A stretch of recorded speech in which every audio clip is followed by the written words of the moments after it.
अवधूत चिंतन श्री गुरुदेव दत्त श्री स्वामी समर्थ महाराज की जय। श्री स्वामी समर्थ सर्व ताई आणि दादा तुमचं सर्वांचं स्वामी समर्थ माझी आई या चॅनलमध्ये स्वागत आहे।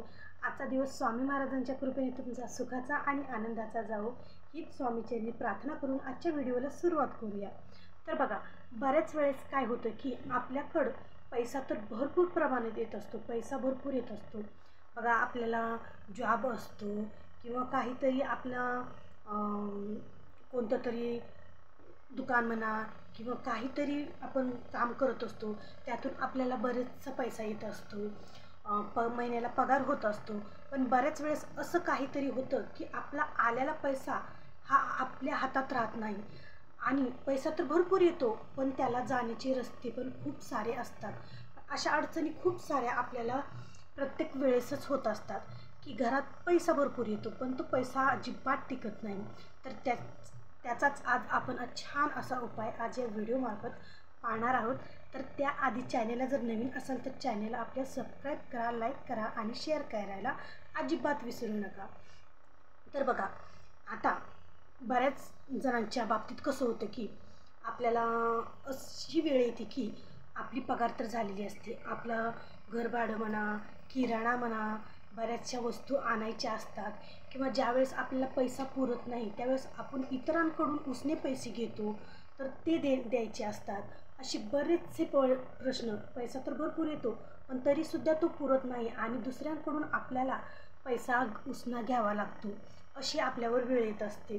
तर ही वेळ आपल्यावर येऊ नये, लक्ष्मी माता सदैव आपल्यावर प्रसन्न राहावी, लक्ष्मी माता सदैव आपल्या घरात राहावी, पैसा सुख समृद्धी आपल्या घरात टिकून राहावी, यासाठी आज आपल्याला हा छान आणि छोटासा उपाय करायचा आहे। हा उपाय तुम्ही प्रत्येक महिन्याला आवर्जून करायचा आहे।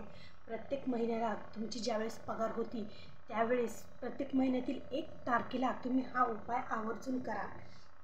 तर बघा, आता काय करायचं आहे की ज्यावेळेस आता आपण काय करतो की आपली समजा पगार झाली की आपण ऑफिसमधून येताना, समजा तुम्ही ऑफिसमध्ये काम करत असाल किंवा कुठे दुकानात काम करत असाल तर तुम्ही पगार झाली की पैसे हातात घेऊन येत असतात। तर येत्या वेळेसच काय म्हणतो की चला आपल्याला दुकानातून ही खरेदी करायची आहे, कपडे घ्यायचे आहेत, किराणा घ्यायचा आहे किंवा कुणाचे तर घेतलेले उसने पैसे आहेत तर ते त्यांना वापस करायचे आहेत, असं म्हणून आपण येताच हे सर्व काही कामे करतो आणि आपल्या हातात आलेली लक्ष्मी ही आपण बाहेरच्या बाहेरच तिला वापस पाठवत असतो।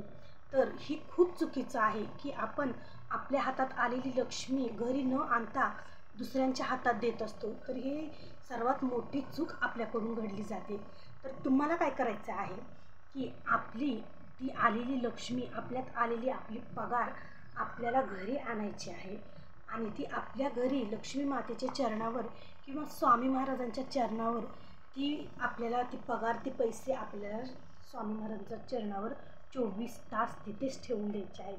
24 तास ते पैसे आपल्याला खर्च करायचे नाहीत। स्वामी महाराजांच्या चरणावर, लक्ष्मी माताच्या चरणापाशी ते आपली पगार, जी महिन्याला पगार जी येते ती पगार आपल्याला तिथे ठेवायची आहे आणि लक्ष्मी मातांचा आशीर्वाद घ्यायचा आहे आणि तिथेच बसून आपल्याला ओम श्री लक्ष्मी देवेय नमः किंवा श्री कुलदेवताय नमः असा जप करायचा आहे आणि नंतर स्वामी महाराजांचा जप तुम्हाला करायचा आहे।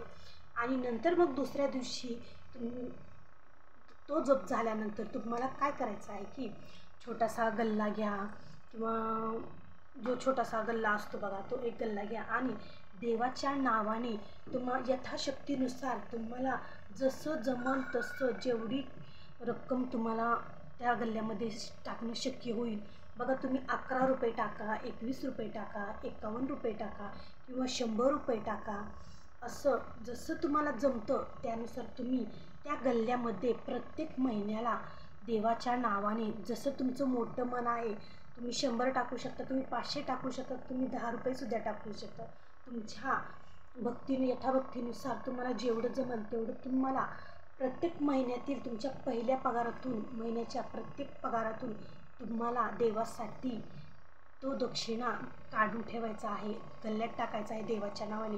मग तुम्ही त्या पैशातून तुमच्या देवघरात म्हणा कोणतीही देवाची वस्तू आणू शकतात, देवाला वस्तू आणू शकतात किंवा कोठेही त्या वस्तूचा दानधर्म तुम्ही करू शकतात. जमलंच तर तुम्ही प्रत्येक महिन्यातील पगारींना गरजू व्यक्तींना काहीतरी खाण्यासाठी द्या, दानधर्म करा थोडंसं. म्हणजे पगारीतून तुम्ही इतर लोकांना त्यांचं पोट भरेल, त्यांची भूक भागेल असं काहीतरी दानधर्म त्या तुमच्या पगारीतून करा. आणि बघा, लक्ष्मी माताचा कृपा आशीर्वाद तुमच्यावर टिकून राहील. लक्ष्मी माता सदैव तुमच्या घरात स्थिर राहील आणि तुमची जी काही पैशाची अडचण आहे, जी काही पैसा टिकत नाही असं जर वाटत आहे तर त्यातून तुम्हाला मार्ग मिळेल. आणि हा एक खूप छोटा आणि खूप सुंदर असा उपाय आहे की जो की तुम्हाला महिन्यातल्या प्रत्येक पगारीला प्रत्येक महिन्याला हा उपाय करायचा आहे. एकदम साधा आणि सोपा आहे. तुम्हाला तुमच्या पगारीतून ती 10-20 म्हणा जेवढी होईल तेवढी पगारीतून तुम्हाला ते पैसे काढून गल्ल्यामध्ये टाकायचे आहे. आणि नंतर तुम्ही कुठेही ते दान देऊ शकतात, मंदिरात देऊ शकतात किंवा कोणालाही गरजूंना त्याचं काहीतरी खाण्यासाठी देऊ शकतात. असं करायचं आहे. आणि नंतर मग तुम्हाला ही स्वामी महाराजांचा जप झाल्यानंतर, लक्ष्मी माताचा जप झाल्यानंतर तुम्ही ती जी काही तुमची पगार आलेली आहे नंतर मग तुम्ही त्याचा किराणा आणा, घर भाडं द्या किंवा ज्यांचं तुम्ही उसनं घेतलेलं आहे त्यांचे पैसे तुम्ही वापस करा.